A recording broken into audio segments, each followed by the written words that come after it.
Evdə ata-ananın sözü bir olmalıdır. Ata deyir olmaz, ana deyir olar.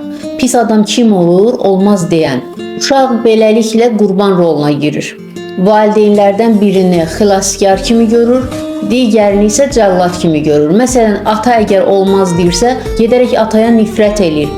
Sonra ana nə qədər çalışır aralarını düzəlsin, düzəlməyəcək. Bəzi valideynlər var axı, elə hər şeyə deyirlər olmaz.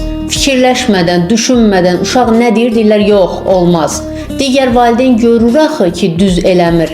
Onda neynəsin, qarışmasın? Əlbəttə ki, yox, qarışmalıdır. Amma uşağın yanında qarışmamalıdır. Uşağın yanında digər valideyni gözdən salmamalıdır. Hansı valideyndə problem varsa, hər şeyə mənfi cavab verirsə, əlbəttə ki, bu problemi özündə düzəltməlidir. Yəni, hər şeyə olmaz deyərək davam edə bilməz. Belə də uşaq travmatik olacaq, sanki ailədən ümidini kəsəcək, məyus olacaq, gedərək depressiyaya düşəcək, gedərək ailədən uzaqlaşacaq.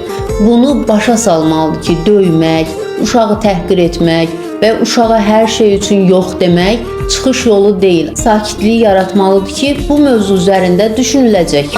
Yox, heç nə olmaz, eləyə bilərsən, ata da danışır ya da anaya fikir vermə, belə deyib uşağı digər valideynlə düşmən eləmək olmaz.